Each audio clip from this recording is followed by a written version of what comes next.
What is up, guys, gals, and non-binary pals? My name's Naomi. Welcome to House of Miscellanea. It's Tuesday, which means trivia day.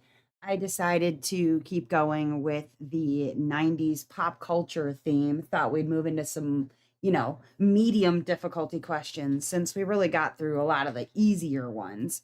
Um, while we're waiting for people to pop into the chat on this beautifully cold Tuesday, let me go over the tools that I have out here in front of me. First and foremost, I've got a pen I will be using. This is the Satura pen from Diamond Pen Pal. Look at this. It glows in the dark. It's so much fun. You can still pick this up from Diamond Pen Pal. I've also got this one that I'm using as a straightening tool. This is actually from Pens by Cheryl. It's 3D printed and it's a rain stick, you guys. I don't know if you can hear it.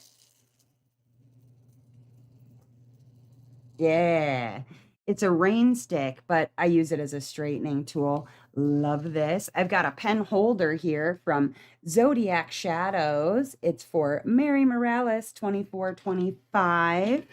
And then I've got a tray here from Ephemera 3D. This is the Deep Six, and it is also for Mary Morales.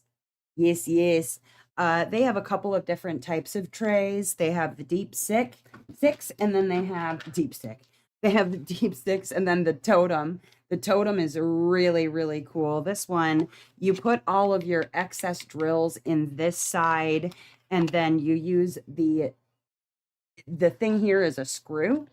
This little snowflake is a screw. When you open that up, then the drills, you can pour them down in so that you don't have to have all your drills in one side, which is pretty cool. It's got a couple of removable trash trays right there. That's the Totem. Love this thing. You can pick these up at Ephemera 3D, but I'll be using the Deep Six today. And then I am using inside of my Satura pen, I've got Ghost from Diamond Painting Daily. That's their little symbol on Etsy. That's what you're going to look for. And this is sort of like using a glue dot, but it starts out as liquid, ends up a solid. It goes from white to clear when it dries. And I love this stuff. It's great for ABs. It's great for just about everything. I always keep it in my single placer. And then my putty is Down the Rabbit Hole inspired by Tiny Diny Putty.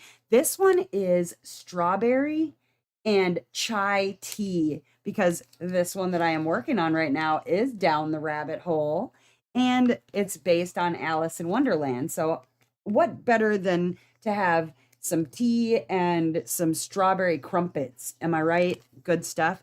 And then I've got a trinket tray here from Craftspirations. Very pretty. We'll set that back there. And we've got our little mascot here from Mystic Makers. It's Chroma. We named it Chroma. He's so cute. Look at his little face. Or her. We haven't decided yet. It's a they. It's doing its own. Anyways, hope everybody's doing well. Okay, so last night, for the first time in about, since my Saturday live, really, I haven't diamond painted, you guys. I did a little bit last night on my newest whip that I just started. I worked on that for a little bit just so that I didn't start back in on this one. And my back, it's just been really messed up. So, hi Wallflower. So I haven't done any diamond, and for those who know me, that is just torturous, really torturous, because diamond painting is the thing that, like, clears my brain, makes me happy, and to not be able to do it at all has just been ugh, terrible. Terrible for my, like, brain. Just not good. Not good at all. But my back is doing better. Today I'm actually able to sit here, which is a bonus because I've had a really hard time doing anything like sitting to standing, standing to sitting, to laying, it's just been really difficult. And it's one of those things like if you have chronic pain, it can feel really just kind of demoralizing when you can't do a lot of the things that you're used to being able to do.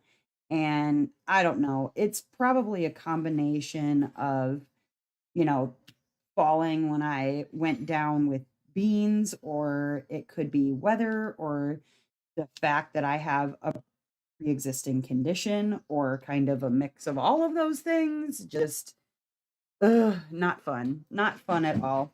So anyways, um not sure who all is in the chat. I see that there are 4 viewers currently. So whoever is in there just lurking. Um, but yeah, so I'm very happy to thank you, Cynthia. I appreciate that. Um, just very happy to be able to be sitting here right now and working on diamond painting because I need it. I've needed it for a while. Like I said, got to do that a little bit last night, and it was very relaxing. Hi, Glory, welcome. But it's rough. It's really rough.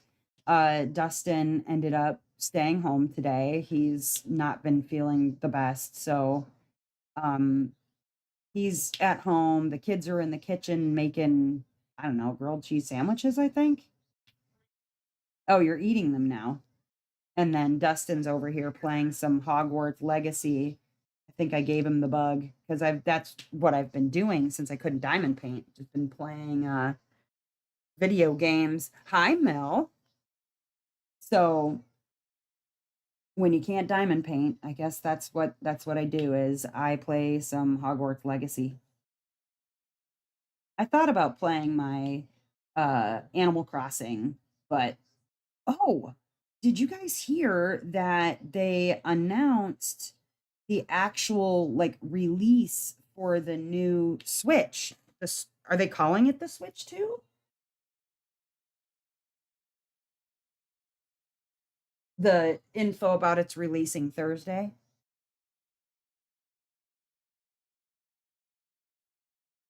The real info, not the rumors online. Got it. Well, we haven't seen an E3 in really? Has it been that long? We haven't had an E3 since COVID. I guess crowds and all of that, but what happened to Dustin? I missed something. Oh no, nothing. He stayed home from sick from work today, and he's been sitting here playing video games. I gave him the Hogwarts Legacy bug.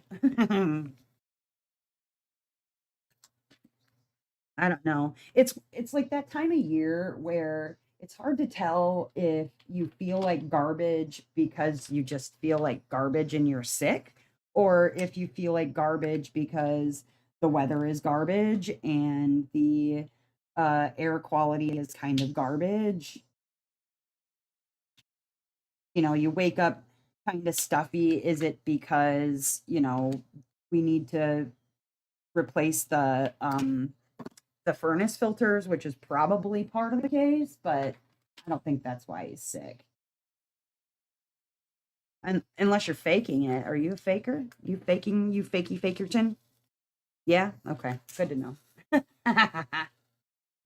But anyways, um, so yeah, I got a delivery today, from a friend, Miss Divisi, sent me some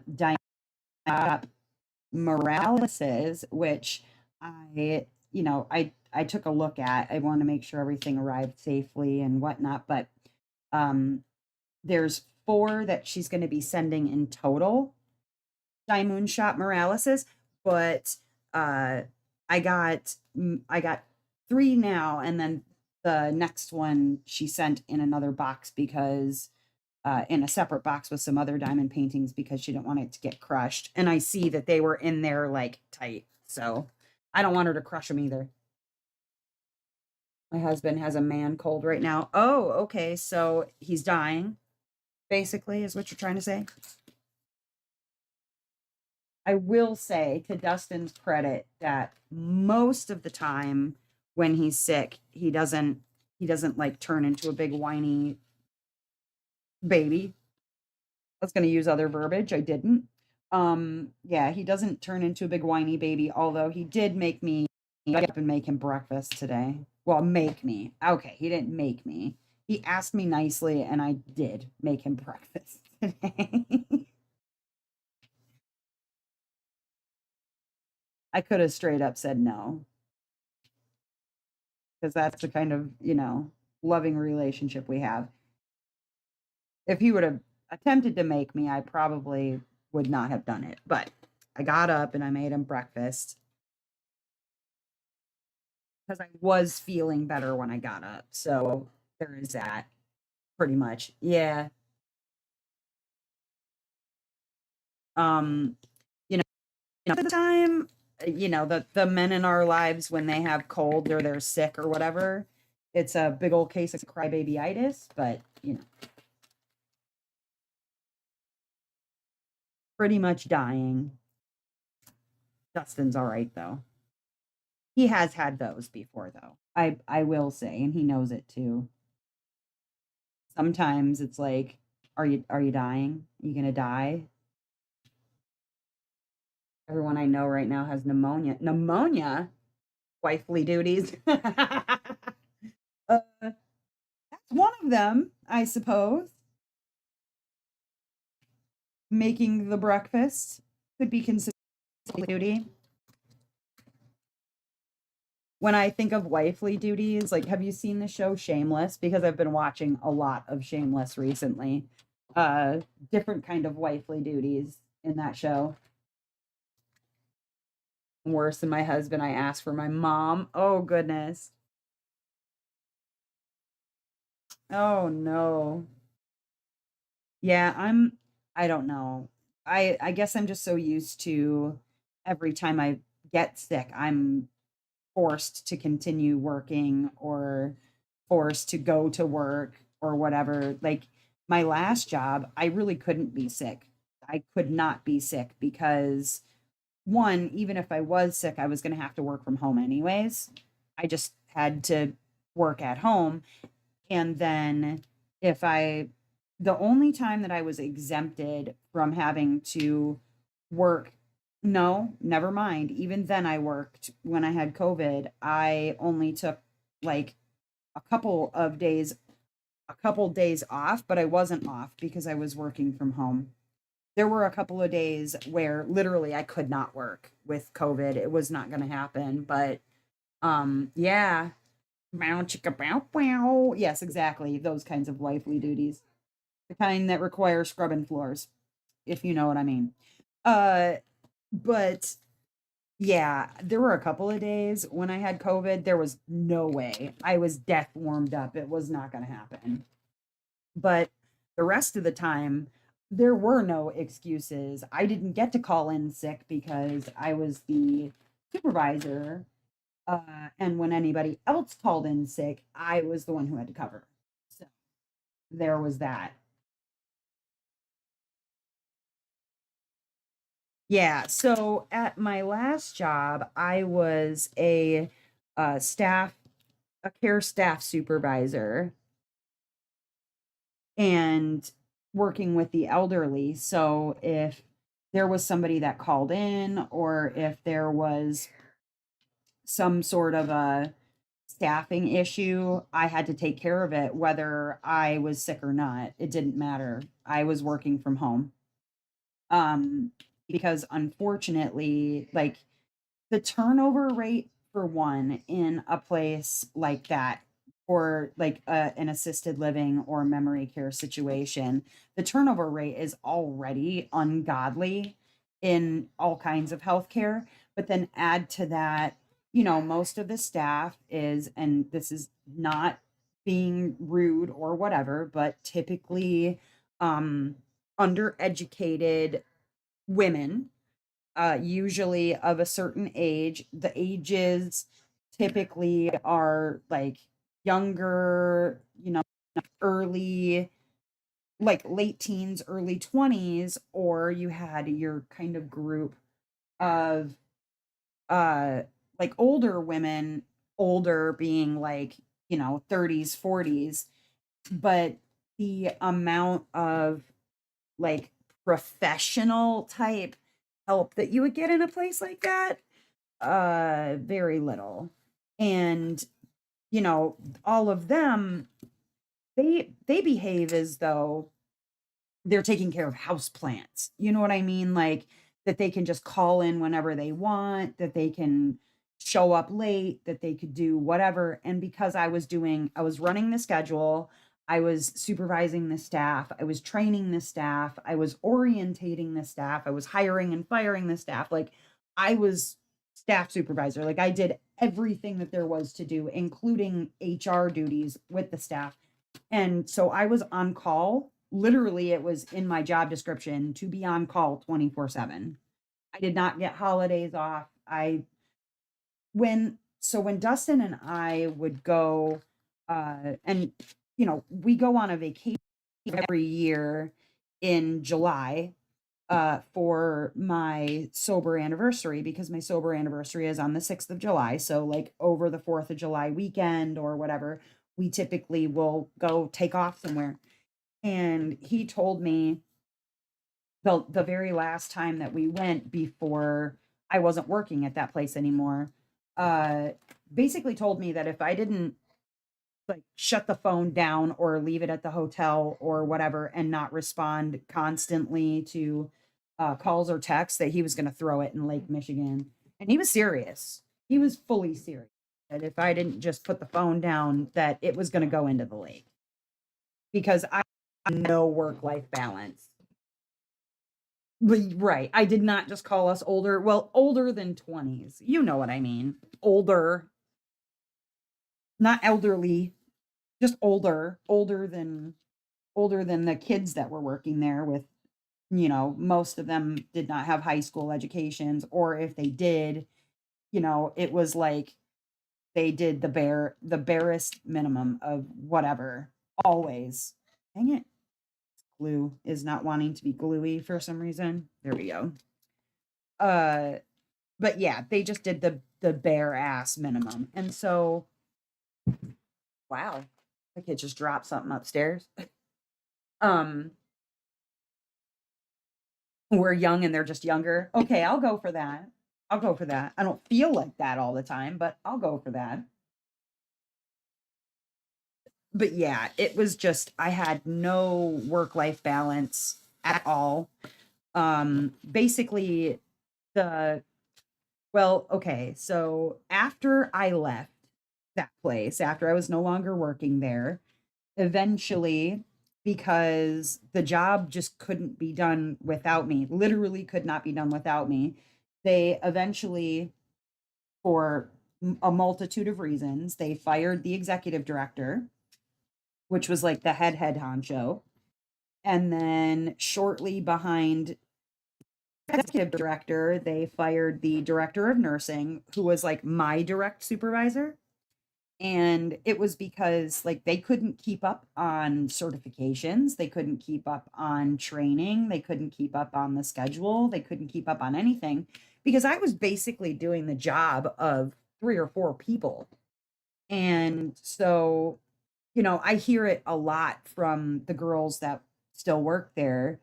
One, would you ever consider coming back? No, is the answer to that question. Hell no, in fact, is the answer to that question. And then two, let me know that basically the place went to complete hell after I was gone. And I believe it, because I was basically doing everybody's job. I was on call literally 24/7. If an alarm went off and they couldn't figure out how to get it shut off, or if, you know, they were having staffing issues where 2 RAs weren't getting along, or just some of the stupidest crap, they would call me at 3 o'clock in the morning or 4 o'clock in the morning, like I didn't sleep. It was bad. It was really, really bad. And I'm the kind of person that, when I do a job, I throw myself into it 155%. Like beyond my ability to actually do, I always throw myself into it. And so, you know, it's funny that the other management would go and take their vacations and their trips and whatnot. They would have sick days. Nobody would call and bother them, but I did not have those. And so, as much as like, I mean, if for reference, because my time at home counted as well, I racked up in my last year of working there $30,000 in overtime. 30K just in overtime, which is just beyond ridiculous. Like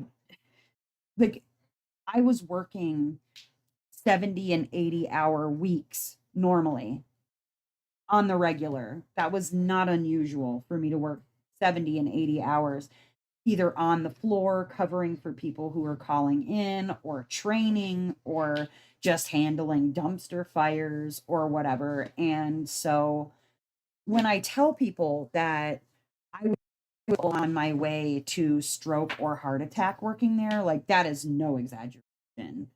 I was in rough shape. Um, Not sleeping, not eating. See you later. Have fun. Uh-oh. Beans is gonna come follow you and cry about it, I guess. I don't know. The kids are going for a drive. Hopefully Beans won't start barking. Hey Dustin, where did you go? I don't know where he went. Everybody left me. I don't know where they went. Oh, can you just make sure that when the kids leave or whatever that he's not going nuts? Thank you. But yeah, just craziness, absolute craziness. So, anyways, but that's not what this live is about. I just wanted to give some time for people to get in here.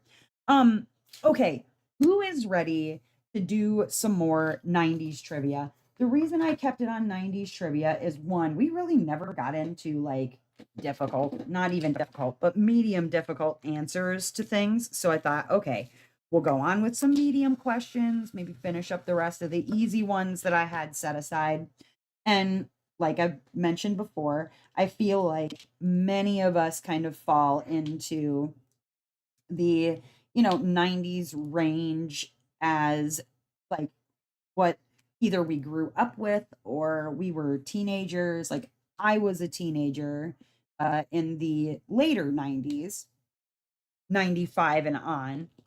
Well, I guess really the 93 and on because I turned 13 in 93.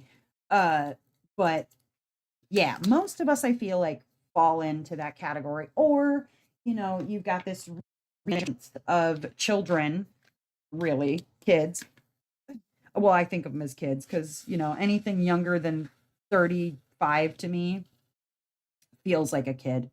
But you've got these even like my kids that are having this sort of like resurgence of love for 90s things. Like I see kids my daughter's age walking around with like Rugrats t-shirts and like, yeah, okay. Do you even have you watched Rugrats? I hope your parents gave you a good education on Rugrats. But then I start to feel like one of those jerks who's like, "Ugh, I see you're wearing an AC/DC shirt, but do you even know any of their" like, oh goodness. Just being one of those jerks. Yeah, nah. I won't. I try not to. I really try not to. Although I would prefer it if somebody's gonna wear a band shirt like Nirvana, speaking of the 90s, that at least you know one of their songs. And it would be nice if it was something other than Smells Like Teen Spirit because, that's the one basically everybody knows. So, all right, let's take a look see and see what we've got for trivia. Everybody is apparently hiding today. I don't know where everybody is. They're all hidings. There's like 9 of you. It's okay. Um, hold on a minute. Let's look at something.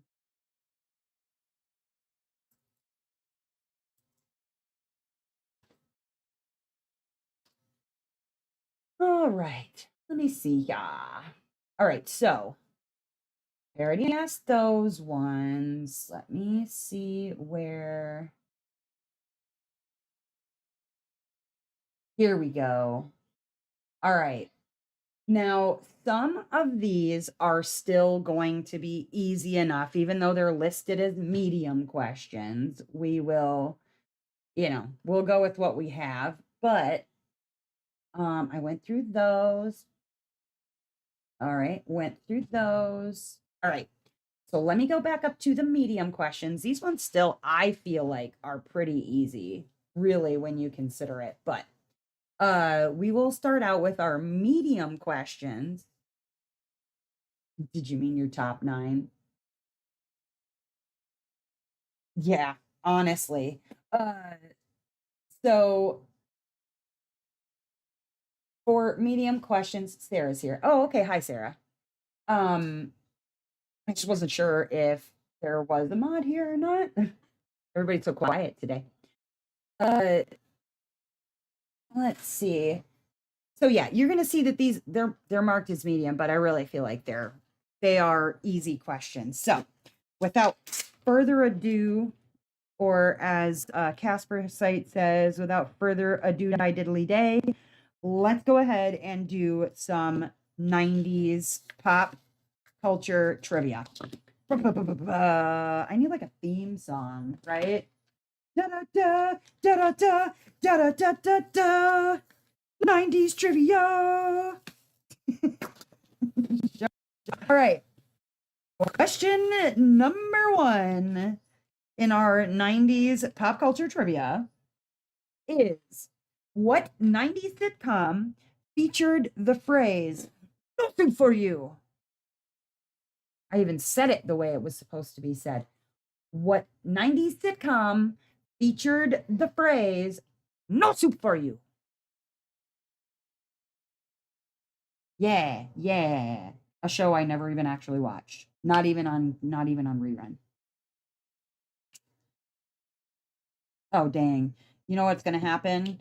I'm gonna do this trivia, and the same thing's gonna happen that happened last time. I will get Hey Dude theme song. Dang it. That's all right. There are worse theme songs.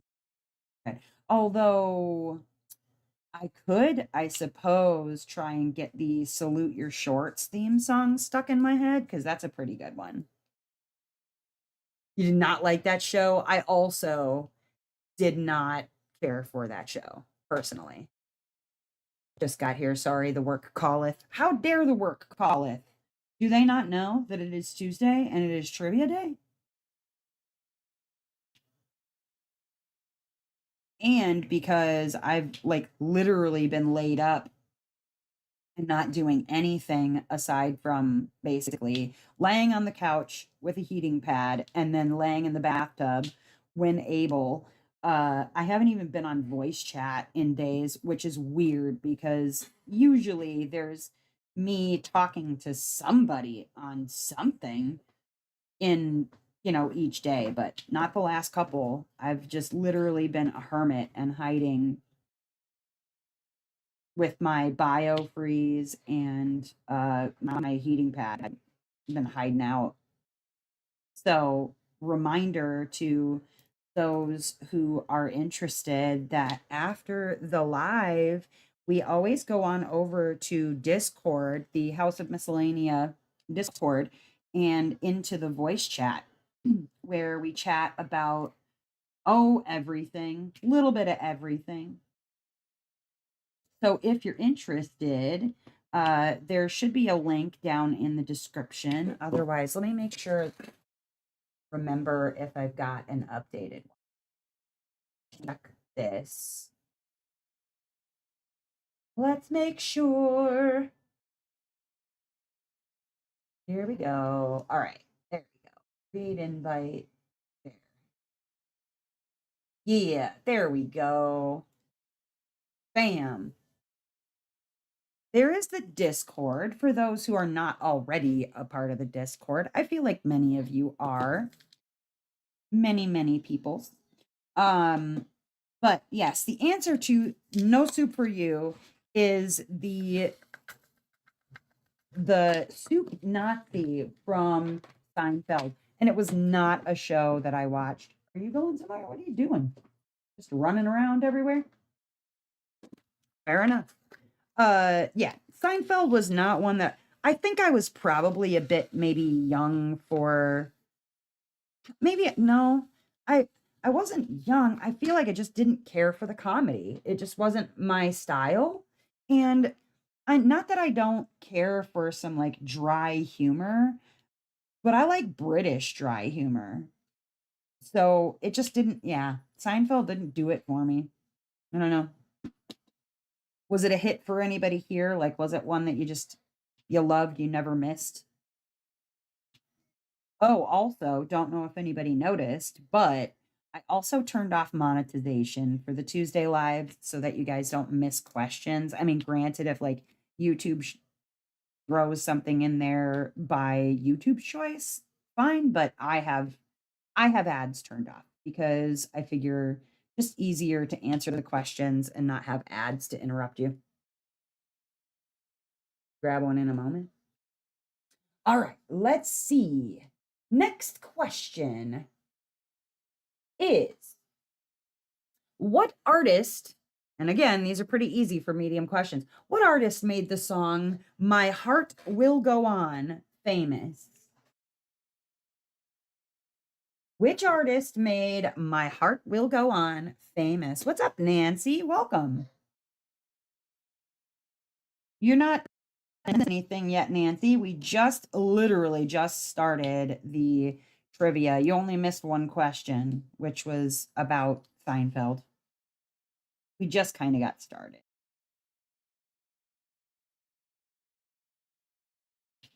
But um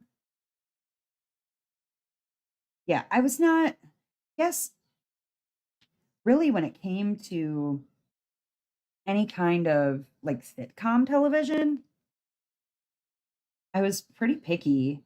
I watched a lot of Nick at Night, to be honest. So I was watching a lot of reruns of older shows.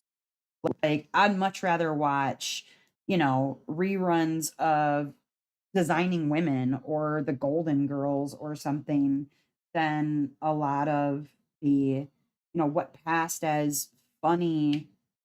I've never seen a single episode of Friends, and I actually thought about like streaming it because, it's on some streaming service, I'm sure, where I could go back and watch all of Friends. But now it's like, is it worth it to me? I don't know. I don't know. I think I'm in the minority here. I've watched a lot of the episodes. Nothing wrong with that. Oh, your phone is making sounds. Loud sounds even. Jeebus. Was that an alarm? Oh, gynecologist's office used to play Seinfeld on repeat as if being there wasn't bad enough. That would be uncomfy. A little bit uncomfy. Um, I don't know if it was a good or a bad show. I just wasn't I don't even know that I watched enough episodes to really tell you what it was about, or all I know is that I've heard it described as basically a show about nothing. I don't know if that's true, but there you have it. So, the artist that made the song My Heart Will Go On famous is a Celine Dion. Yes, I have a bunch of Canadians in here, so I knew y'all would have to know the answer to that. Your guys's baby. She's your queen. Now, to be fair, I mean, the woman has just a set of pipes like nobody's business, but that's a good one to claim if you're going to claim one. A really, really good one.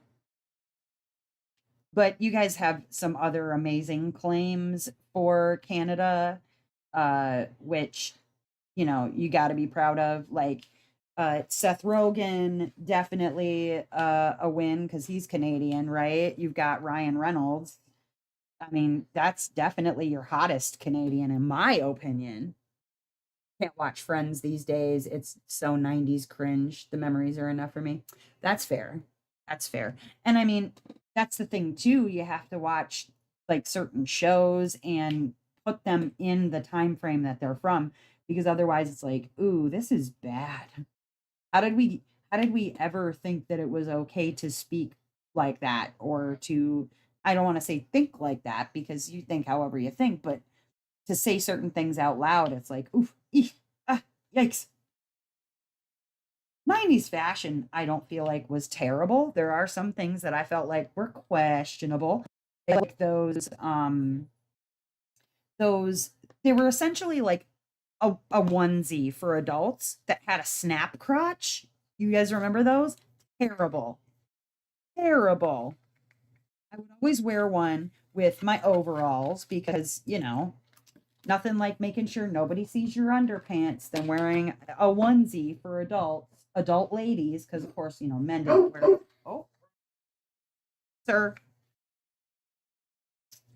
No, sir. I don't know what you're barking at. You need to stop that. Hey, no, sir.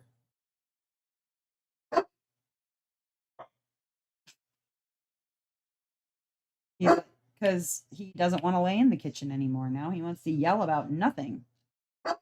Beans, seriously. Come here. A lot of good music then. Went to some great yes, lots of great music.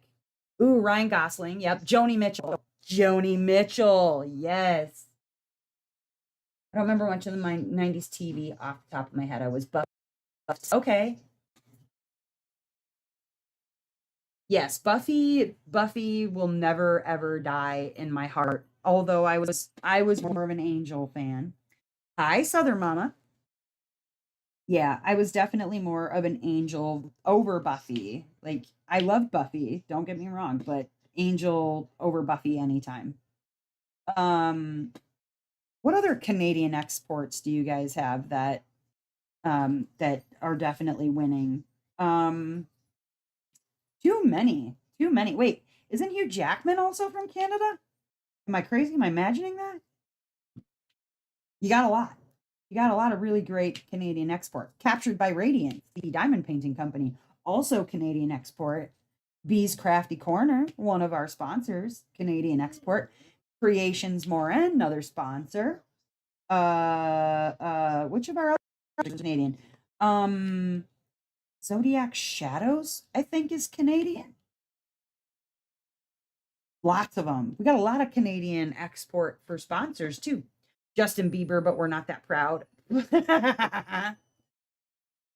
Yeah, so those bodysuits, Sarah, they started reselling them in like the, late aughts at 20 for not Forever 21. Is it? Yeah, yeah. Forever 21 started selling the snap crotch deals. And my daughter bought one, and I was like, why would you torture yourself like that? The minute you sit down and it like literally makes your girl parts hurt because you're sitting on it funky, like, don't. You don't need to do that to yourself. We didn't need to do it then. You don't need to do it now. Oh, right. Hugh Jackman's Australian. That's right. Oh, man.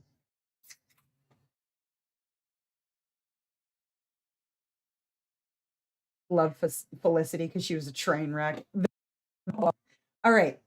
Let's get our next question here. How about which Nickelodeon game show had kids crawling through a giant nose? What Nickelodeon game show had kids crawling through a giant nose?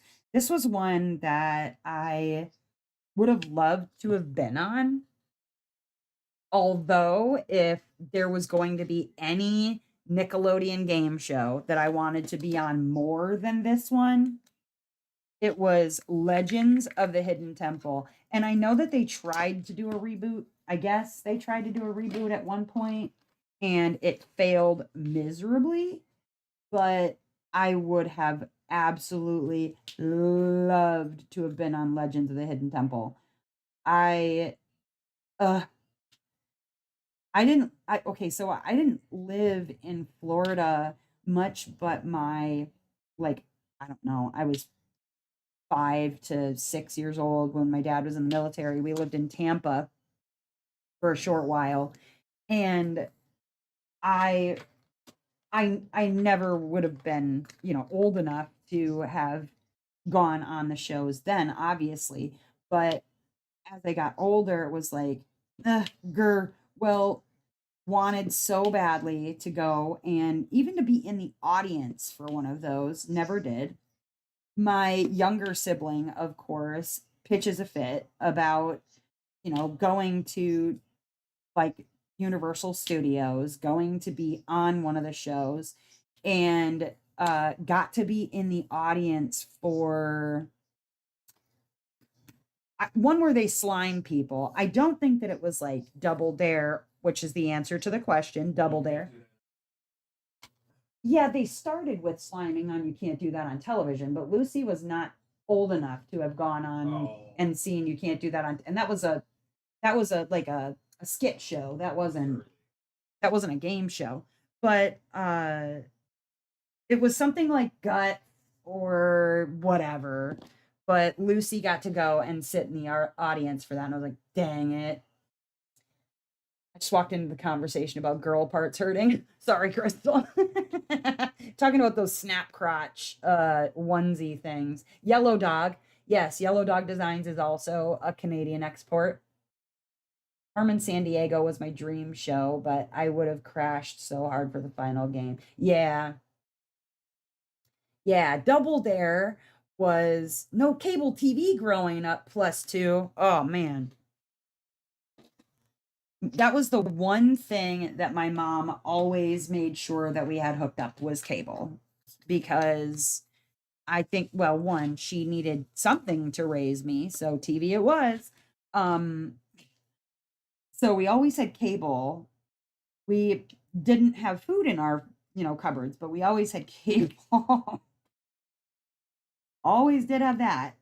Uh, but yeah, Double Dare was the show where kids climbed in and out of a giant nose. And if you remember, like they would go down the nostril and into like a tub of goo at the bottom, some green mysterious goo. Yeah, that was Double Dare. All right, next question for the 90s pop culture trivia. How about what company, this one's a little harder, what company introduced the Furbies in the 90s? What company was that created Furbies? To be fair, I probably would have had to Google this question.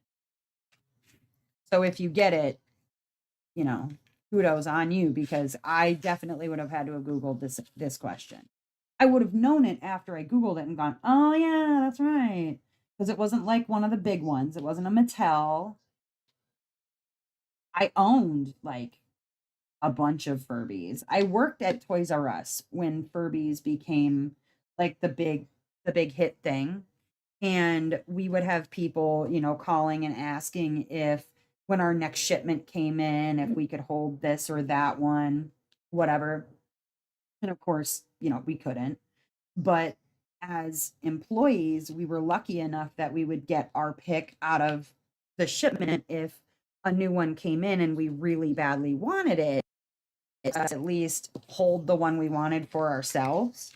So there was that bonus because I'll tell you, there were not many bonuses to working at Toys R Us. That was one of the few was being able to pick certain things as they came in before anybody else got a shot at it. But I had several many Furbies.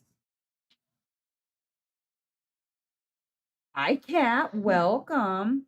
No, it was not Ty. It was Tiger Electronics. Like I said, I would have had to have Googled that one myself. That would have been rough. But now that I know what it is, I'm like, oh yeah, because I can see the logo in my memory for Furbies. Because I remember what the tag had on it. And yeah, it was like the word tiger, but the R had like a tiger tail on it. Yeah. Oh, Beans. Stop. You're so sad. I know the kids left. They didn't take you with them. Not that they would have anyways, but they didn't take you with them. Dad hasn't put on his outside legs in at least 2 hours, so that's under, that's just sad. You were asleep before the live, so I didn't take you anyplace. Your life is just a shambles. So sad, Beans. Yeah, wimpy kitty baby winner. And here I thought Satan mass produced Furby. Yeah. See, Crystal knows Tiger Electronics, 1998. Okay. He did. That's his other name. Mm-hmm. All right. Next question. Which film launched Julia Roberts into stardom in 1990? This should be an easy enough one. I feel like everybody knows the answer to this question. If you don't, I would be very surprised. Even if you think you don't know it, you probably know the answer. You just have to think about it. Whatever that first initial gut instinct is for you to answer, it's the answer.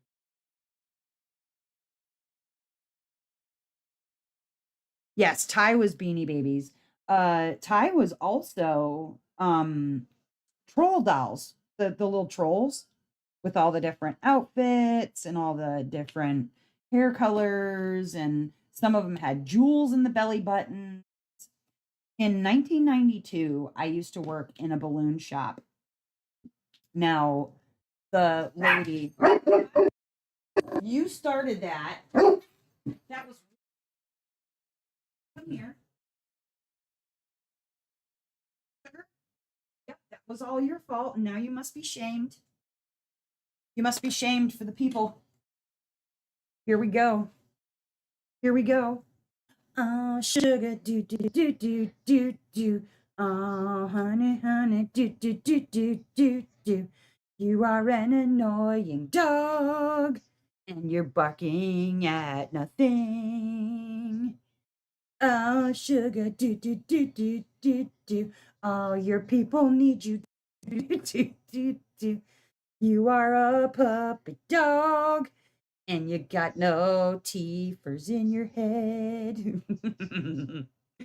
Yeah, she decided to start getting everybody excited over literally nothing, because that's what she do. That's what she do.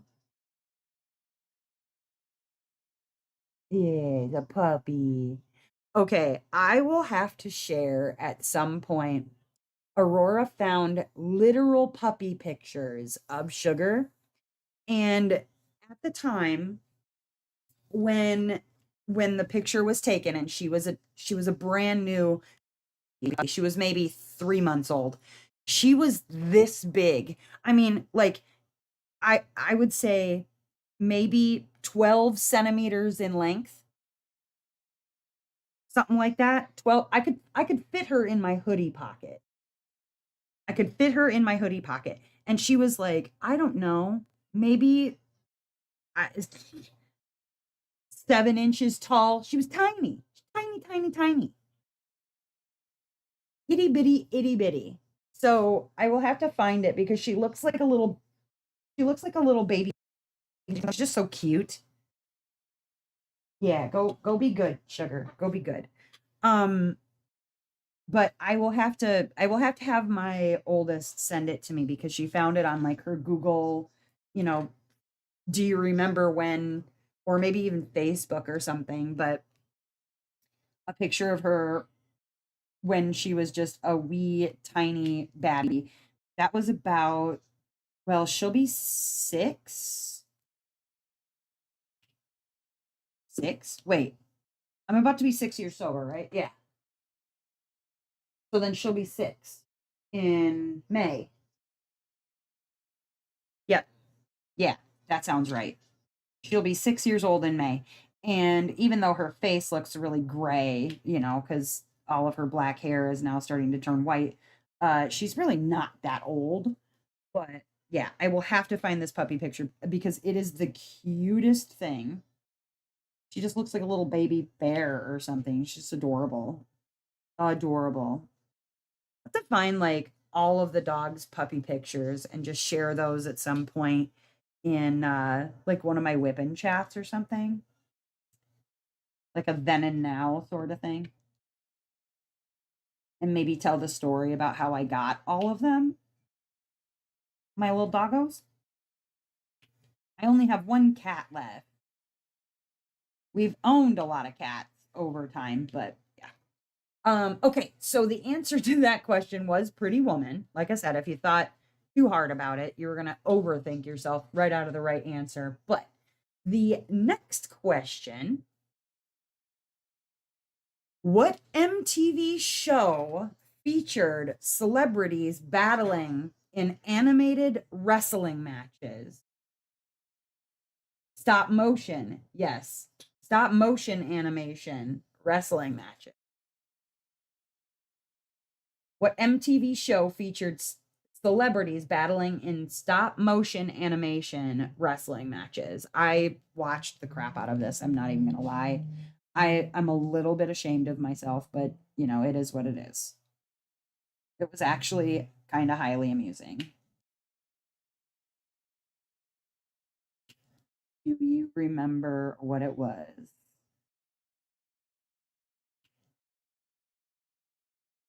It was almost like the robot chicken of its time. And it was really because Robot Chicken is stop motion animation too, but with a lot of different things, not just celebrities in wrestling matches. Really, really highly amusing. Didn't get MTV in Canada back then. Uh-oh. That's just wrong. That is just wrong, wrong, wrong. Yeah, it was Celebrity Deathmatch, and I watched the crap out of it, like I said. Although I also watched like Beavis and Butthead and what else did I watch?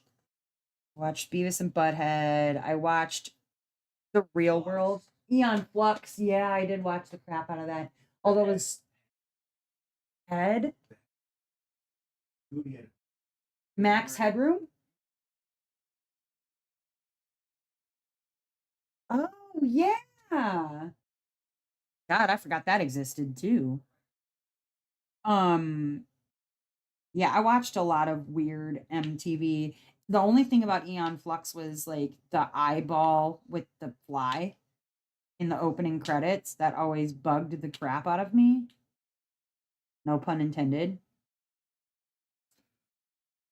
Didn't have cable until my 20s. We had much music. Yeah. Yeah, yeah, yeah. I believe that too. That's how you were able to make them Celine Dion, I tell you. No MTV, just music. We were too busy making The Real World, which I also watched. Although I preferred to The Real World, I would watch Road Rules. Yeah, I liked Road Rules. It wasn't even remotely as good. Oh no. So Much Music was a station? Interesting. Interesting. I'm getting my Canadian education today.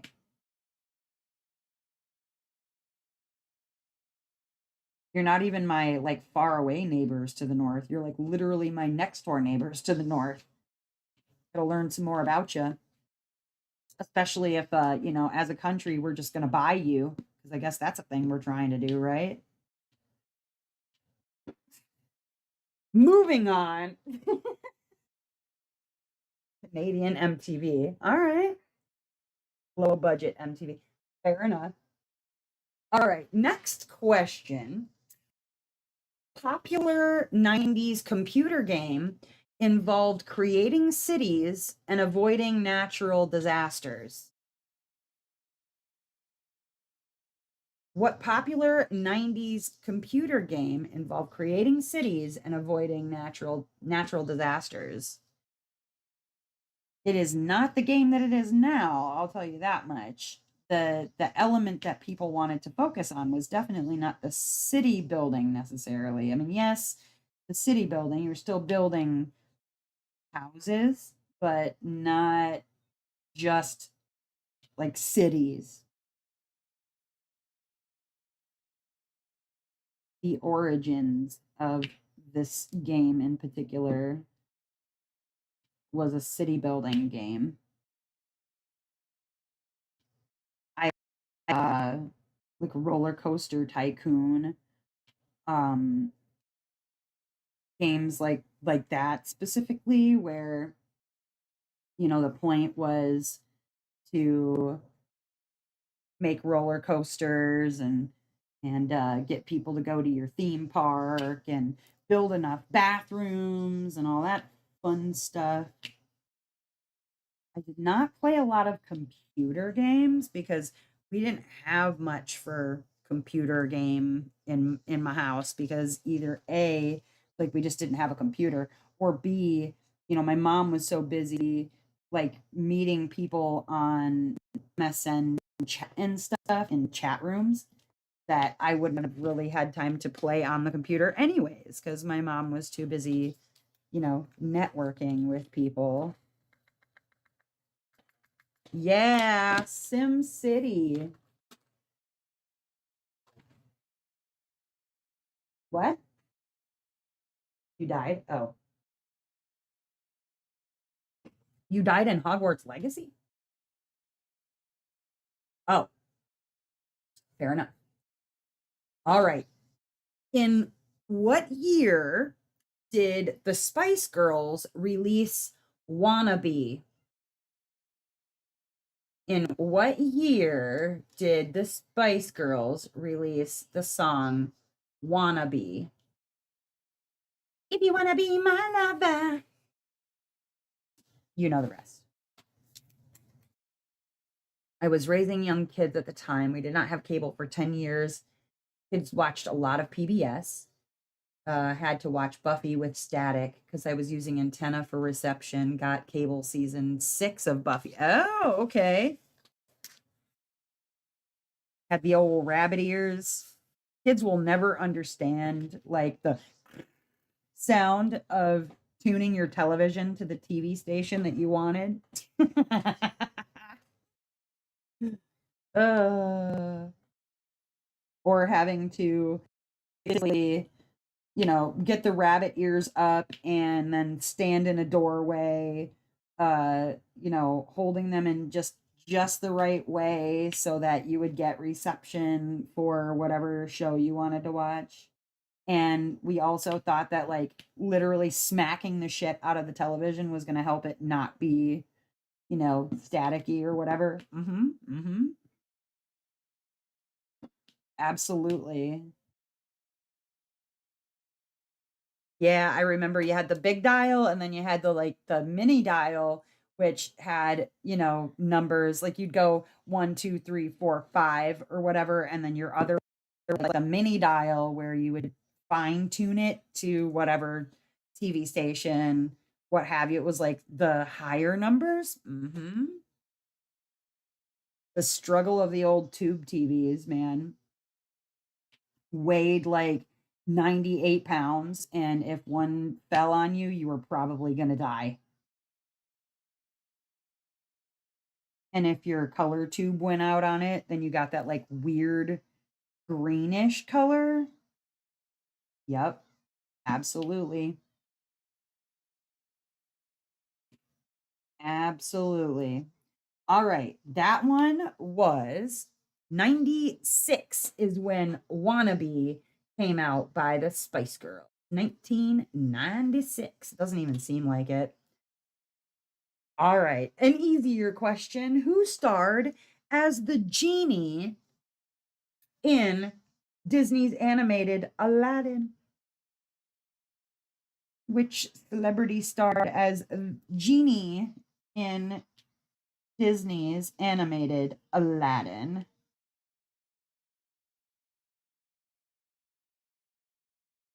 Obsessed. They had a deal.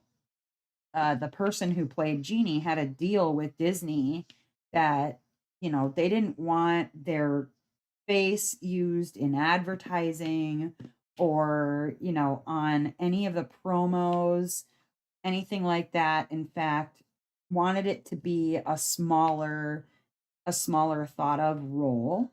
And so originally the idea was like, okay, if you're going to use this character in marketing or whatever, it should be the smallest character on the imagery or whatever, because like the movie isn't about this particular actor. The movie is about the main character, Aladdin. And so that is not what ended up happening, though. They ended up using Genie in basically all of their promotionals. So everybody knew that it was Robin Williams that played Genie in the movie. And he was pretty upset about it, enough so that any subsequent like remakes, not remakes, like sequels that they would make to the movie, he no part of, none whatsoever. He was pretty upset about it. Huh? Oh, talking to Mr. Beans. Became aware of Robin Williams and Mork and Mindy. Yes. Yeah. So I remember Robin Williams from Mork and Mindy as well.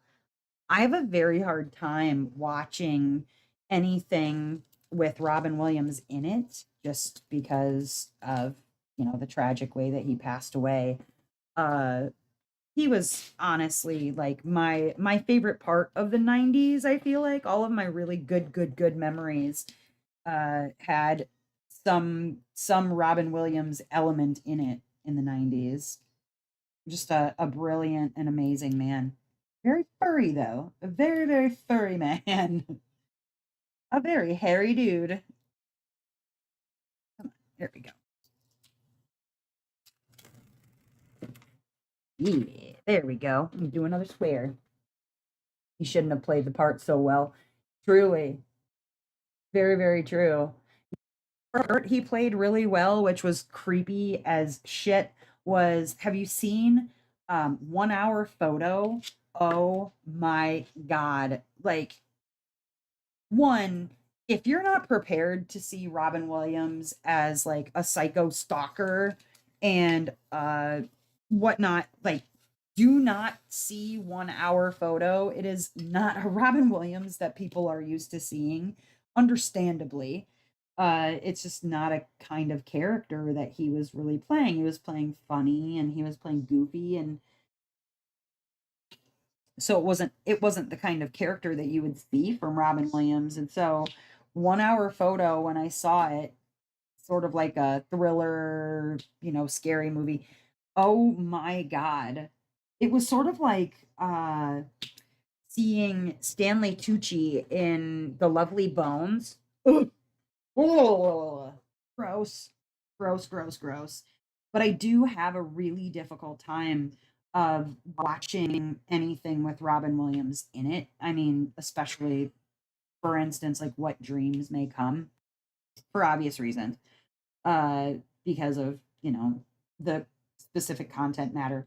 Uh, just, yeah. But watching Mrs. Doubtfire and, kind of like laugh crying at how just sweet and wonderful the movie is and how real it was to my experience of like having divorced parents and a sort of funny way to deal with a really hard subject matter. Robin Williams was like just he was a man completely outside of his time. Like he was so ahead of so many things. But wonderful dude.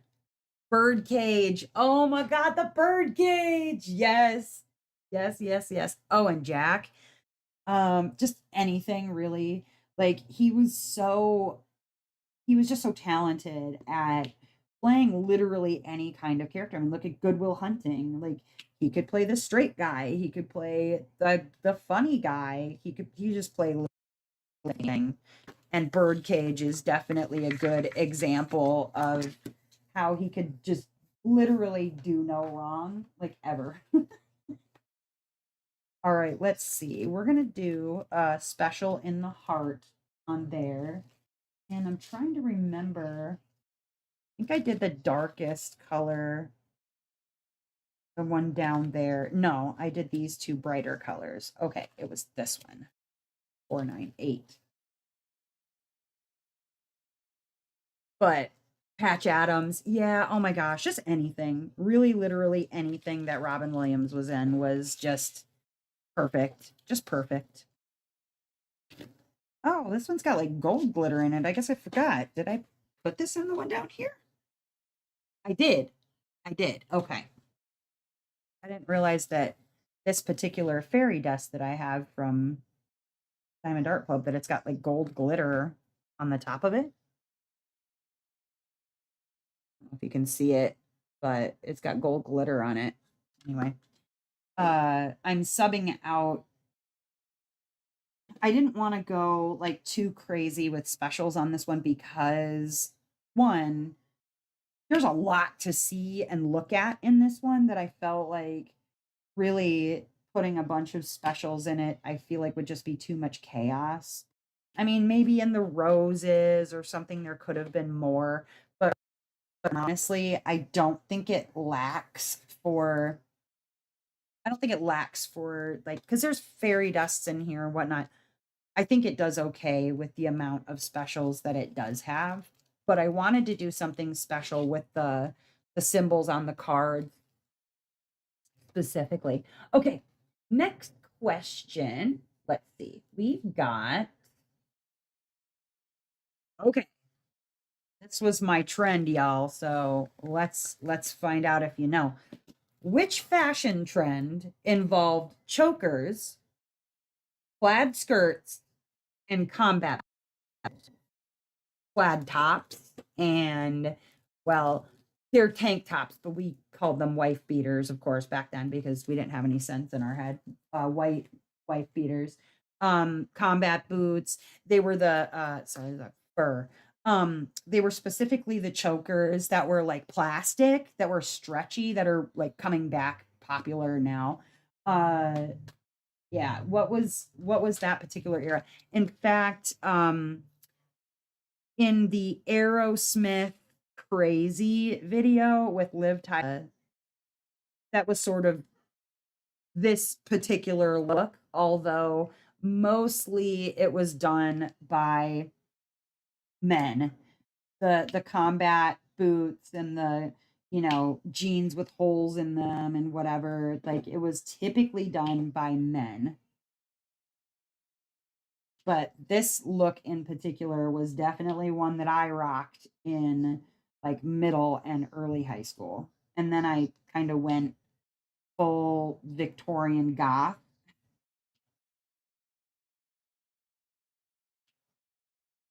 So the answer I am looking for is grunge, Nirvana type grunge. But yeah, we would wear plaid skirts. I have a picture of myself at like, I don't know, it's probably 12 or 13, and I'm wearing a plaid skirt and combat boots up to my knees because uh my mom had, well, no, when I was 16, my mom had bought me a pair of 20-eyed Doc Martens. Paid It was the only thing that I wanted for Christmas. I got that and I got a CD player, which was a pretty expensive Christmas, but it was the only thing that I really wanted. And I got a pair of 20-eyed Doc Martens that went up to my knees and they were beautiful and I loved them so much. Don't know what it was called, but I wore it. Avril Lavigne. Avril Lavigne was uh like 2000s and she did like I don't know what you'd call style exactly. It was sort of like um grunge meets skater, emo sort of, because she was a 2000s. She wasn't a 90s. She wasn't a 90s singer. All right, next question. Let's go to the next medium questions. Who was the first African American woman to win a Best Actress Oscar in 1999?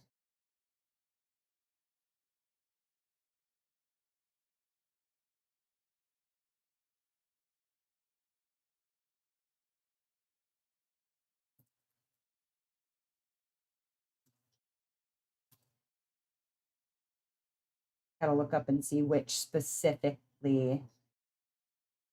Yes, okay. I thought that's what it was, but I wanted to make sure I had the correct answer to which movie it was. Which which African American woman was the first ever to win a Best Actress Oscar in 1999?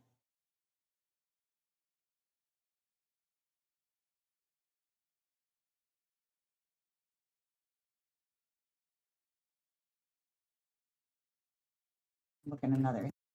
I want to make sure I have the other part right.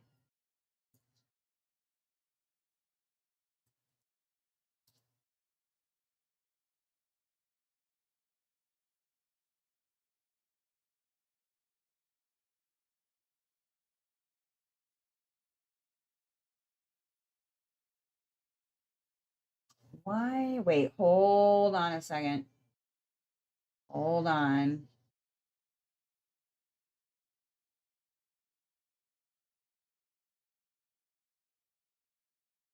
Why is it giving me two? Just a minute. It's giving me two different answers to this question. Hold on. Let me see.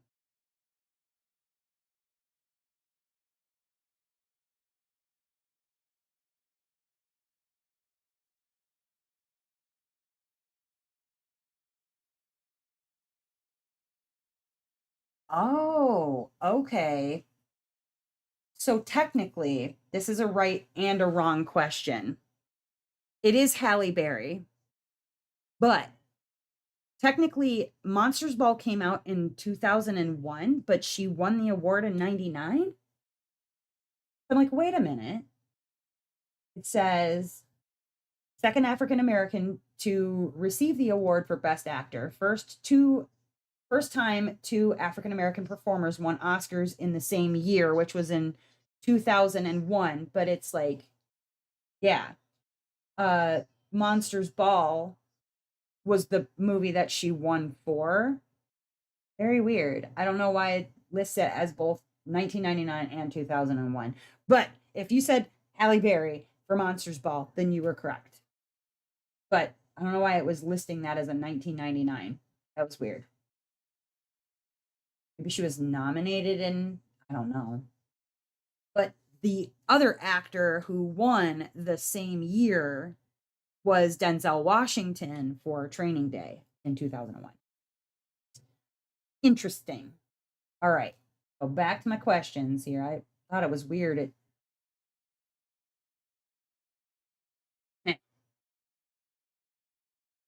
Which 90s movie featured the line, "Keep the change, you filthy animal"? What 90s movie featured the line, "Keep the change, you filthy animal"?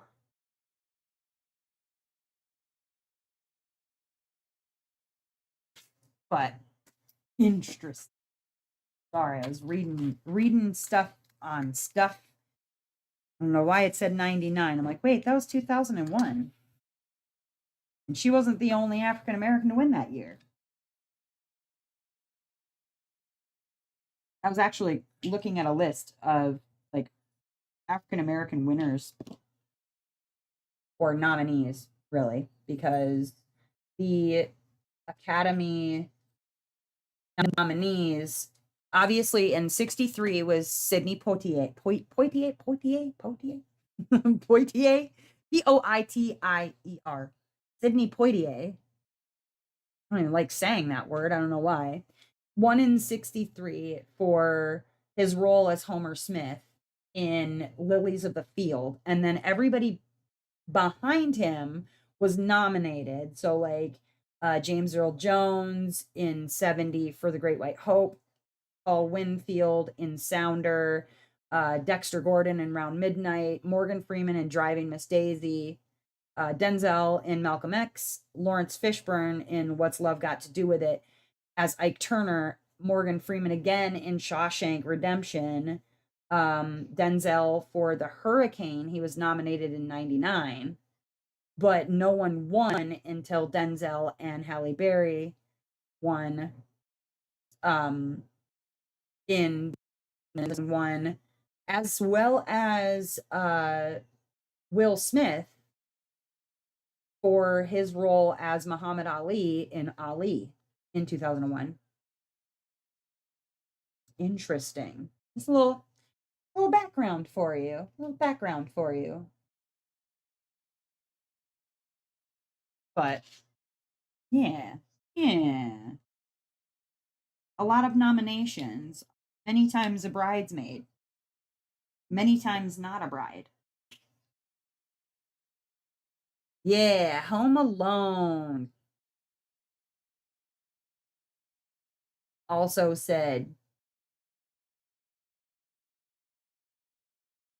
in Home Alone, it was the like movie within a movie, and he says, "Keep the change, you filthy animal." All right, another easy one. Which R&B group sang "End of the Road"? I don't know about any of you guys, but this particular album from this particular group, I had I had the album and I played this on just the whole thing on repeat. First I had the tape and then I got myself the CD when I got a CD player, and absolutely loved every single song on this particular album. Didn't know a damn thing about like love or sex because I wasn't having any then. Um, but I knew that I loved good music, and this particular group was honestly like one of the best R&B groups, a boy band, if you will, even though if if boy bands were a thing, then these were the best boy band.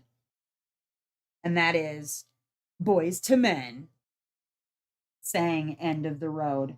Like I said, loved every song on the album. Could probably still to this day sing every lyric from every song on that album because I loved it so much. It was just on constant repeat in my house because I loved it so much.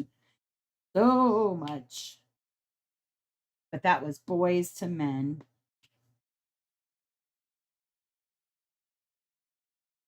Loved it, loved it, loved it. Almost flicked myself in the eye with drills again. Came real close. Knocked one off. I'm gonna find a replacement. There we go. I was trying to straighten them out and I flicked it right at my own face, but it didn't get me in the eye this time. So that's exciting. Otherwise, we were going to have to cut this live pretty short. We sang it at 8th grade graduation. Sounded horrible.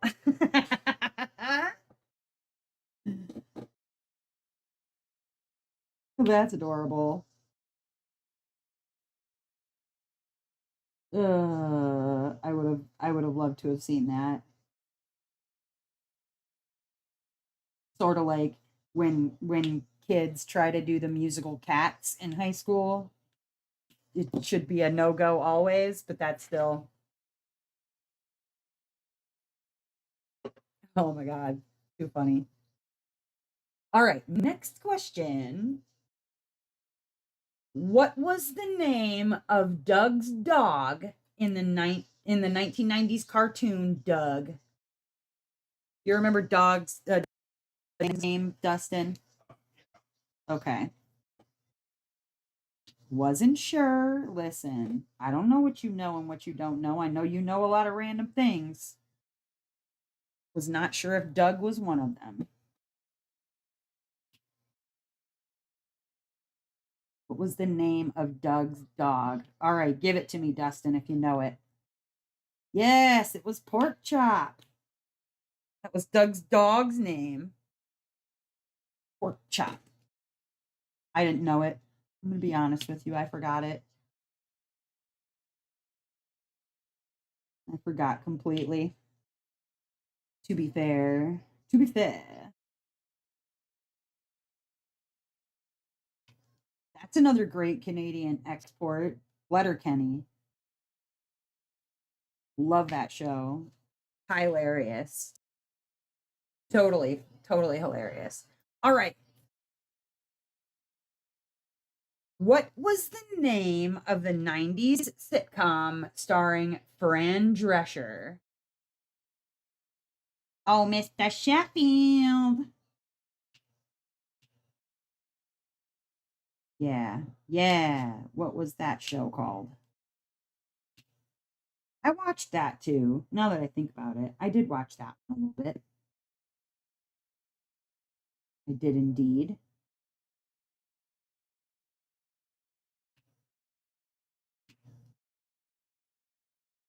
I did find her very annoying. Did find her very, very, very annoying. I did not like her voice. But that was Fran Drescher in The Nanny.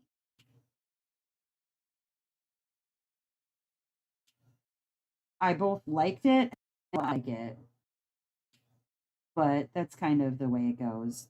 I feel like, you know, there are very few perfect sitcoms out there. They exist, but I didn't think The Nanny was one of them. It was all right. It was all right. If it was on, I didn't turn it off, but I wasn't like tuning in specifically to watch it, if that makes sense.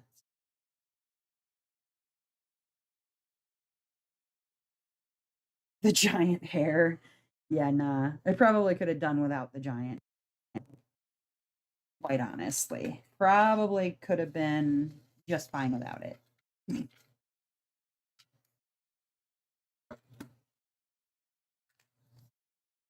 All right, let's see. This one. But I watched it. I watched it if it was on, but I didn't go out of my way to like turn it off, but I didn't go out of my way to, make sure I saw it every day either. So there you have it. All right, next question. Um, which MTV show gave up and coming musicians a platform to perform acoustic sets? Yes, Cribs. You're absolutely right, Dustin. It was Cribs. Which MTV show gave up and coming musicians a platform to perform acoustic sets? The butler was the funniest character. Yeah, I would agree with that. I would say that that's it.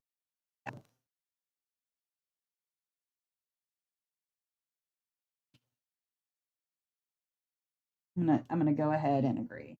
My favorite acoustic set on that particular show was definitely Nirvana's. I feel like, um, yeah, that was a powerful performance from Nirvana, and that show was MTV Unplugged.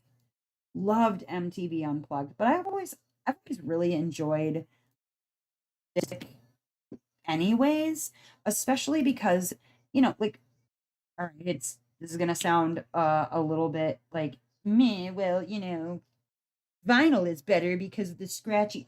Okay, back in the day, especially in the 90's, we didn't have a lot of auto tune for things. Like, people were not auto tuning their voices yet. And really, like, lip syncing on stage and things like that was not happening all the time. Like, they were singing and performing their own music. Even like Duel, she didn't lip sync. It wasn't tracks of her singing and then she was just dancing. And then you had like some other performers like Britney Spears, whatever. Now, do I understand why a performer would need to have a track playing instead of just them singing by themselves? Because holy hell, I would be out of breath. Yes, totally understand. But that being said, it was nice to have something like MTV's Unplugged because you really got to hear what a singer sounded like. Dang it.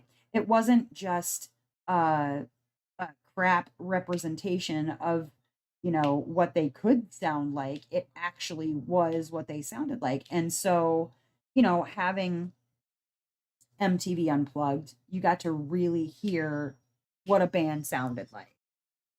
Pearl Jam Black for a song, but Nirvana overall, Kurt in the Sweater was iconic. Yes, I agree. I agree. Niles and CC.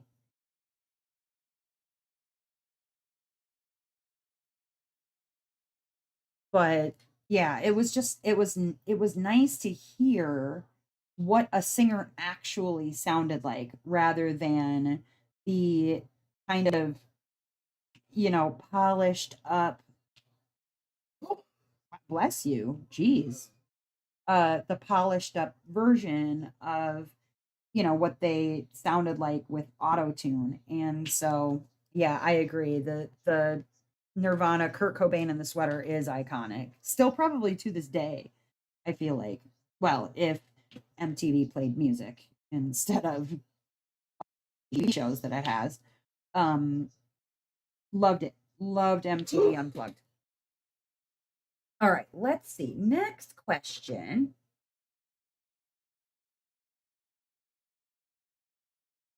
Who starred alongside, speaking of Robin Williams, in Mrs. Doubtfire as his estranged wife? Who starred alongside Robin Williams in Mrs. Doubtfire as his estranged wife?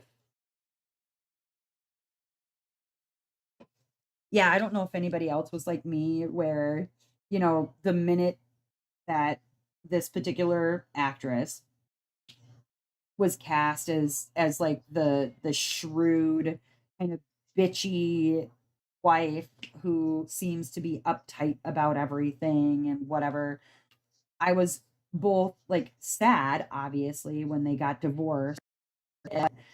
The Just when they did divorce, I was like, good, you didn't deserve Robin Williams anyway, you mean lady.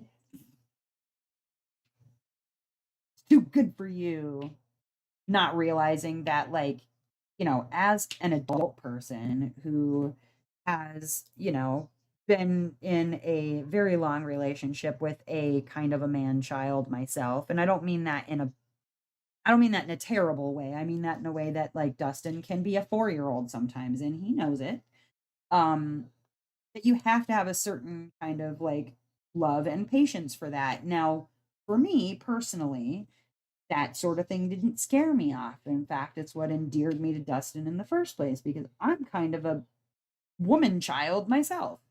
But I was always like, Sally Field, because that's the name of the actress, Sally Field's character, you don't deserve Robin Williams. Like, he's funny and you need to go get married to some uptight Pierce Brosnan looking mother F. Hi, Amber. Welcome.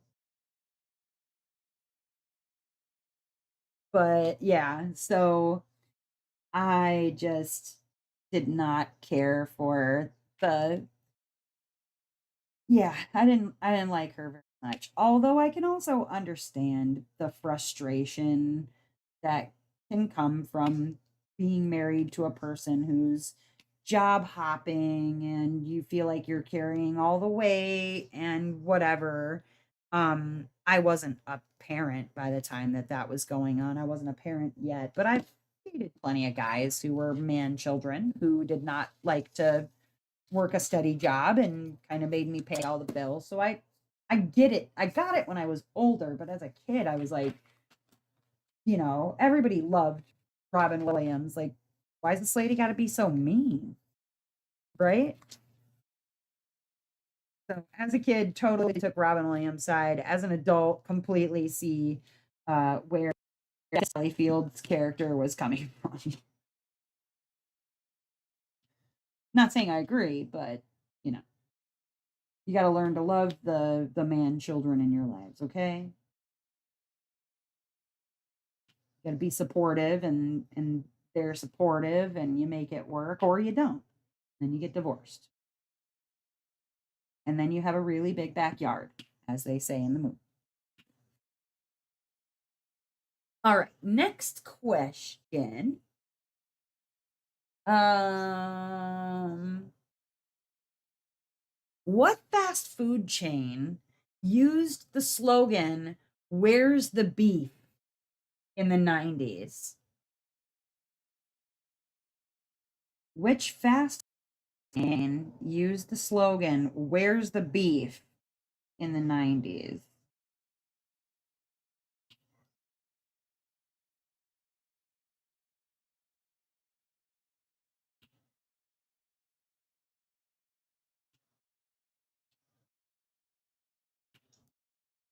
Yeah, I'll give you a hint. They've got square burgers.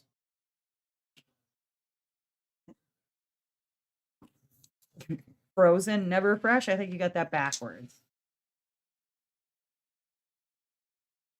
I think you know that you have that backwards. I think you said that because you wanted to hear me repeat it without thinking about it and then say it wrong. You jerk.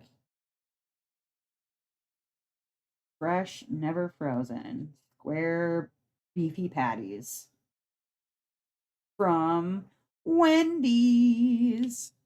Where's the beef? Taco Bell. Not Taco Bell. Yeah. No, Burger King Burger King would put out those creepy ass commercials. Like, you remember the chicken?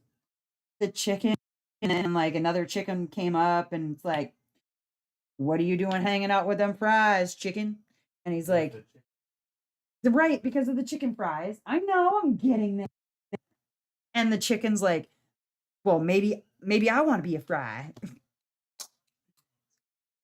I just thought it was like, what a way to like almost insult somebody, which I think I have, Justin, many times. I'm like, "What are you doing hanging out with them fries, chicken?" Maybe I want to be a fry. Yeah, Burger King put out some weird ones, okay? Especially that giant creepy mascot head for the king from Burger King. Yikes. Yeesh. Giant smiling mascot, dang it, mascot head for Wendy's or Burger King. Not fun. Not a lot of fun. But it was Wendy's that came up with "Where's the beef?" All right, next question. Let's see what we got. Um, uh, which animated movie marked Pixar's debut in 1995? Which animated movie marked Pixar's debut in 1995? And as a hint, because it's Pixar, it's going to be computer animated, right? Because that was Pixar's specialty. And I do have to say, like, the whole idea of Pixar movies, once we started getting Pixar movies, was so like amazing to watch, because to this day you can still go back and watch Finding Nemo, or in this case, for this particular movie, it was Toy Story, which debuted for Pixar. You can go back and watch most of them. I mean, Toy Story, the earliest Toy Story, yeah, there's some parts of it that are like did not maybe hold up as well in the computer animation, but still, for the time, we were blown away with the graphics that they achieved with computer animation. It's just pretty amazing stuff. King Head was creepy. Mm-hmm. Absolutely. But yeah, then they started rolling out with more and more and more movies. And I feel like, you know, if it weren't for Toy Story and Toy Story doing so well, we might not have movies like A Bug's Life or Up, or I mean, even later on, movies from DreamWorks like Monsters versus Aliens, or uh, those other sorts of animated fun movies for kids. Like Pixar definitely was kind of in a league of its own at that time. Pretty amazing stuff. All right, next question. Um, oh, here we go. Since we were talking about them earlier, what was the title of Nirvana's 1991 album that included songs like Smells Like Teen Spirit? What was the name of the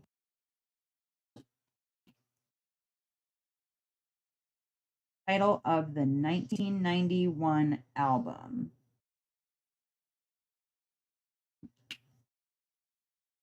What you got?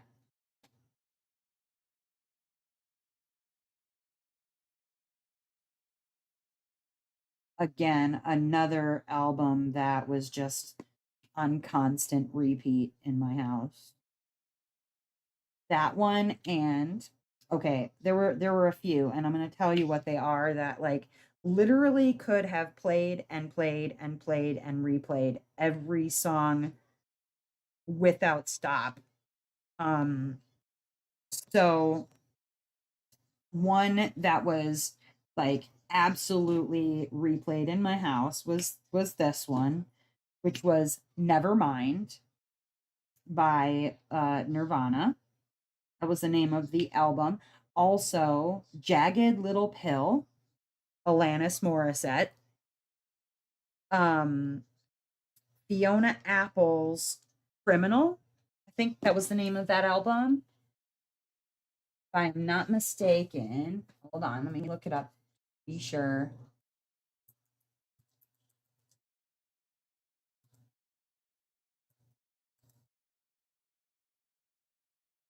Her first album. Oh, I'm sorry, it was Title. Tidal, Title. And I could have played that over and over and over and over, and it never got old. Okay. Jagged Little Pill, the great thing about that one in particular was if you let the CD play, at the very, very, very, very end, there was a hidden track. And I loved it when artists would put hidden tracks either on their CDs or, records back in the day, whatever. And then Jules, the first album by Jewel. What else? Oh yes, Soundgarden. Mm-hmm. Mm-hmm. It was Tidal, Jamie. Tidal. Criminal was on the album. Hi, Diamond Dada D. Hello, hello. Never mind the Unplugged album. Yeah, that was a good one. And then let's see. So Jewel, I had Sarah McLachlan, the albums specifically that had Angel on it. I could have listened to that one over and over and over again. I mean,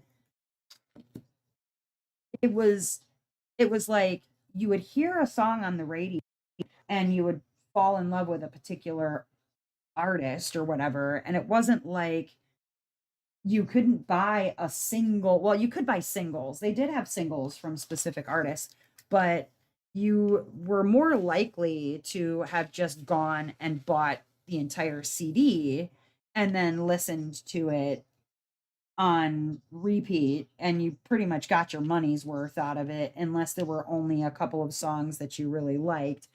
But yeah, it was Fiona Apple, Jewel, Sarah McLachlan, and Alanis Morissette. That was like that was that was my like wore them out sort of CD collection. There were others, but those were the ones that I could just listen to on repeat for several many hours without getting bored of them. Uh, I also loved Nirvana. I loved oh wait, no. I just put that in the wrong place. Uh what else? Um I loved the Marilyn Manson. I loved yeah, I gotta switch that. That was the wrong color. I loved Marilyn Manson. I loved Nirvana, 9 Inch Nails, basically anything from 9 Inch Nails, but like uh further down the spiral, that one was probably like the end all be all for me, but that one I loved special. Um yeah, I had lots and lots of them, but I sure did love my ladies, especially if if they were for what was it? Uh Lilith Fair, Lilith Fair. I never got to go, but man, I love basically all of them, like Sean Colvin, Paula Cole, you name it. 10 by Pearl Jam. Yeah, that was Pearl Jam would have been another one. Um, but I did love the ladies, like really, really special. But I I love to sing, and so a lot of the albums that I listened to were songs that I loved to sing specifically. So like Boys to Men, but then the ladies definitely, definitely. Oh, Tony Braxton, just her whole album, that one. SWV Voices, and then um TLC, just anything. Salt and Pepper, the one that had like Push It and None of Your Business. I could still probably to this day recite every single word to the song None of Your Business by TLC. So good. So, so good. Yeah, nostalgic for En Vogue. Yes. Yes. A lot of Mariah in the 90s. I liked Mariah, but I also it was popular, you know what I mean? Like it was basically fed to us, so it was definitely in the rotation, but I don't think I had any of Mariah's CDs. Now that I think about it, one, I think she was just so played on the radio that I didn't really need to. Um, but I don't think she was in the rotation too much when I was younger. Because yeah, I could jump in the car and basically hear Mariah on every freaking station.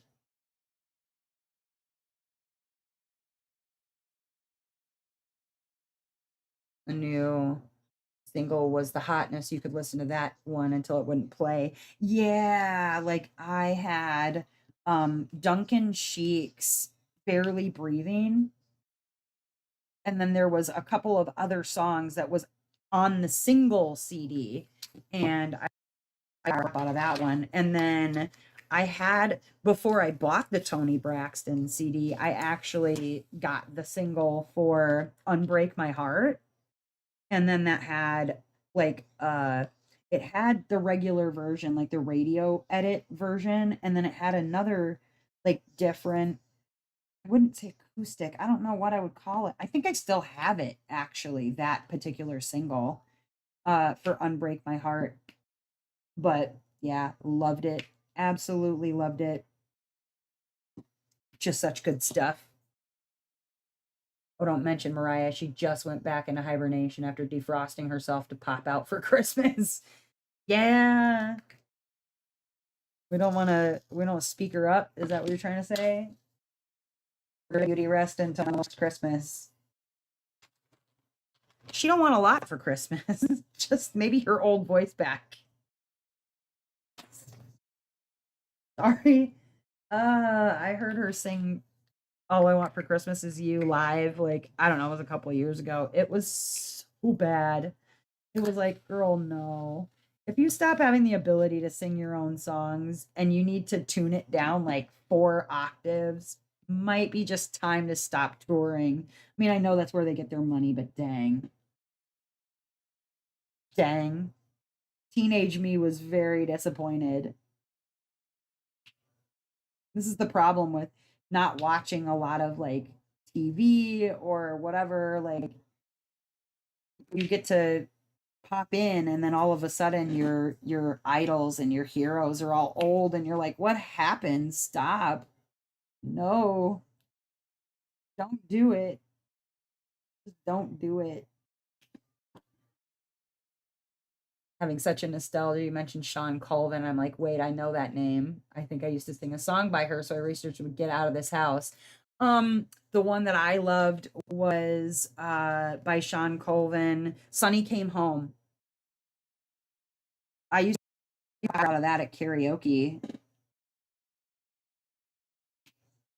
I love Sean Colvin. Yep, yep, yep, yep, yep. Like I said, basically anybody that was at Lilith Fair probably on my list. They probably had hairy armpits because go ladies, do what you want to do. I not me for rocking the hairy armpits, but to whomever wanted to, cool, do you. You know, we were taking back our lives. So if they wanted hairy armpits, whatever.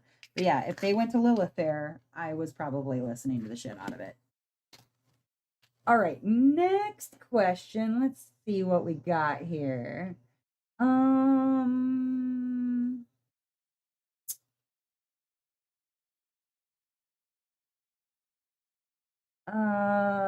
let's see, let's see, let's see. Who played the titular role in the 1998 movie The Truman Show? Dustin's dropping stuff over there. Who played the titular role in the 1998 movie The Truman Show? So, true story. Dustin is one of those people who is like legitimately freaked out by the Truman Show because he is one of those people that for a very long time, I don't know if it's still the case, but it was before, where he's like was feeling like that was real, like real life. And it doesn't help that I am really animated, right? And now I'm selling stuff on YouTube all the time, so I'm sure that doesn't help his life. But I'm very animated and excited about things. When I find a product that I really like, I'm really animated about telling people about it or whatever. And there have been times where, like when Mr. Clean Magic Erasers first came out, I would get I got very excited about them. And I was a newer mom. So finding something like that actually worked for, getting a permanent marker off the wall or whatever. And I would tell him like, "Oh my god, this Mr. Clean Magic Eraser, it works so well." And it sounded apparently like a advertisement. and had him freaked out really, really bad. Like he was convinced that he was in some sort of a Truman Show situation. I don't know if that's still a fear, like a legitimate fear that he has, but it was a legitimate fear that he had at one point.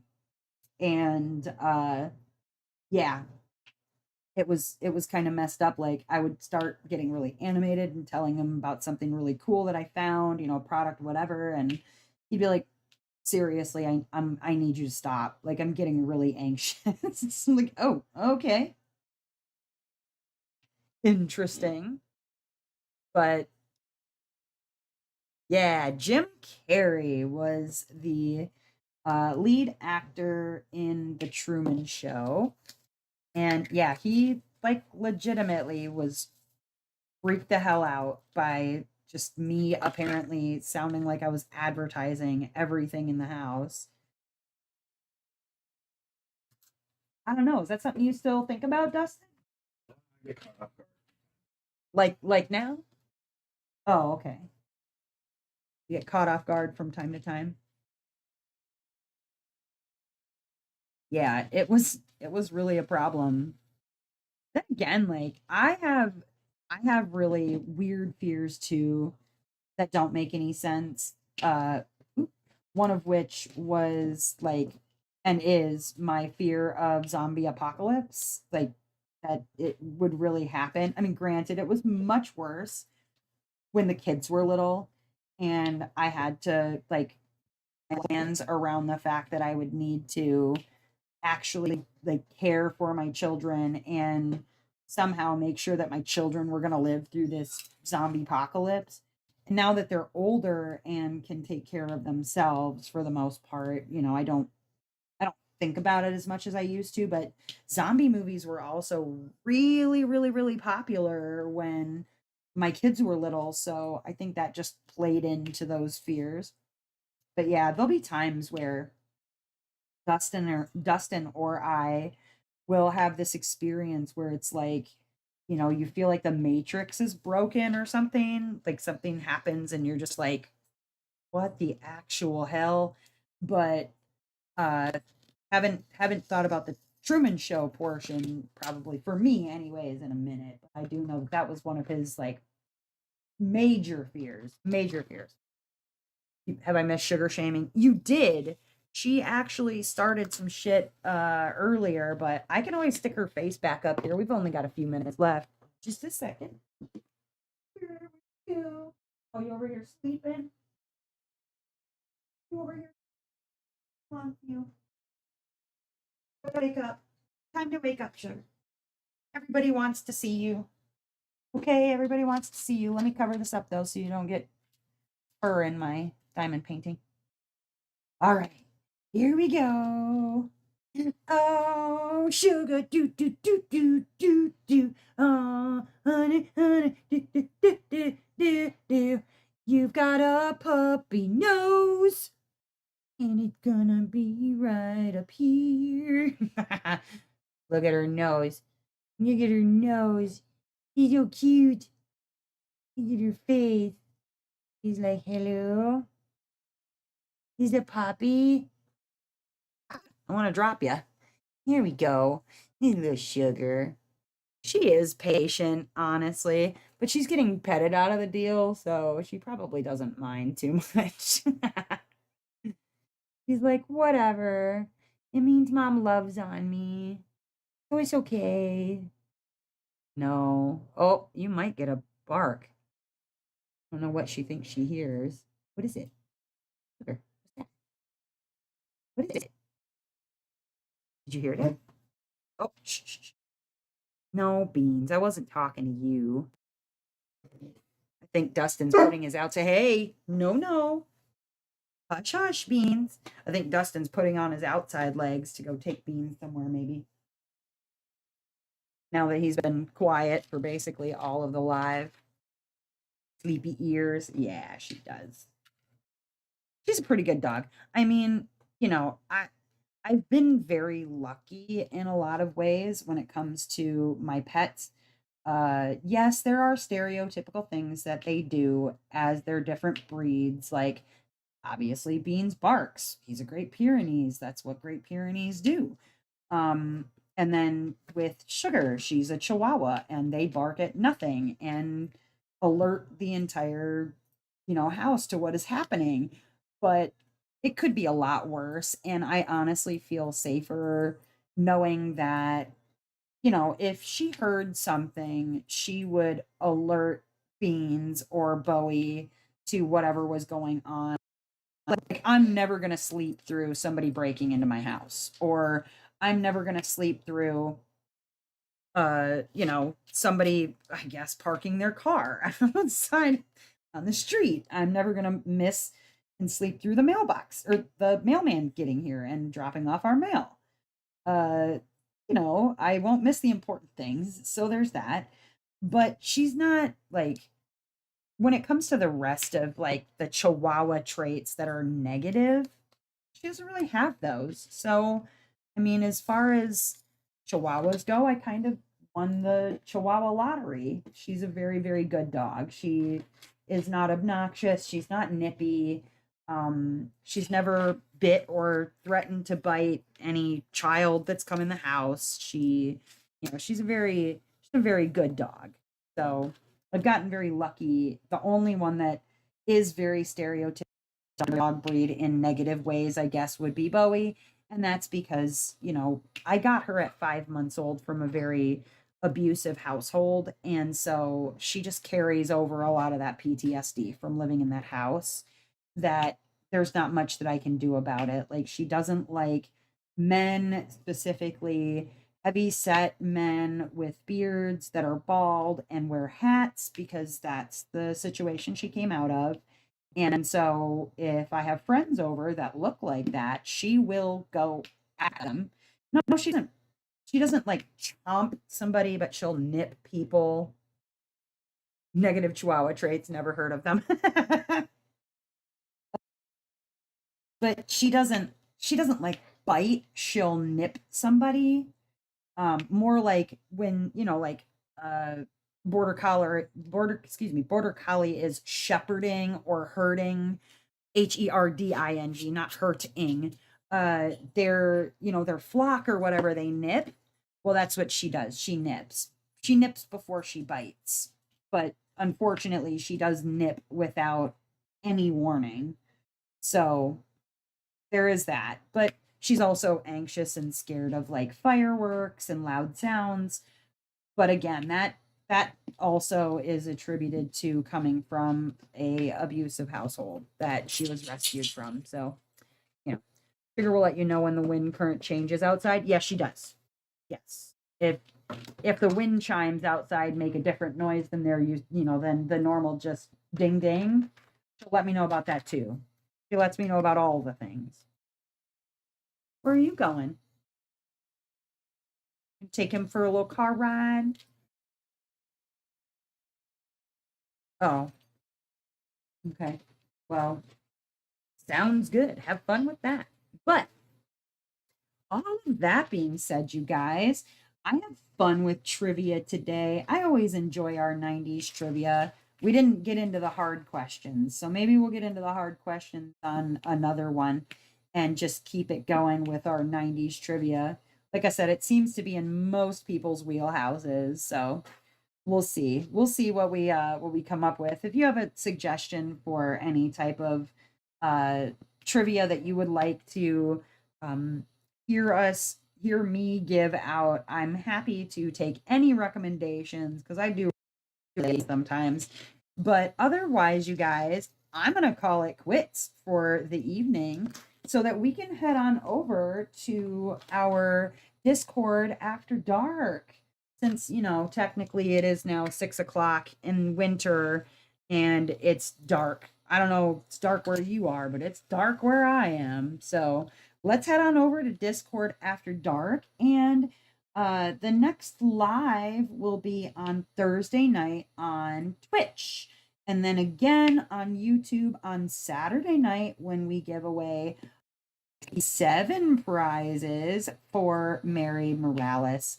You guys, thank you for hanging out with me while I got back into diamond painting for really like the like for a length of time, the first time in a few days. It's been nice because my back has held out to sit here this long, but otherwise, I hope to talk to you over on the Discord. Thanks for hanging out. Hit that like button on your way out. And if you're not already a member, you could consider joining. There's some fun things for members, and pretty soon, some really cool exclusives for the higher membership that's coming up. But that all said, you guys, I hope that wherever you are in this great, big, beautiful world, that you are having a phenomenal morning, evening, or afternoon, whatever time it is, wherever you are. All right, you guys, I'll talk to you again very, very, very, very soon. Much love. Stay warm and safe, and we'll see you soon. Bye bye. See you later.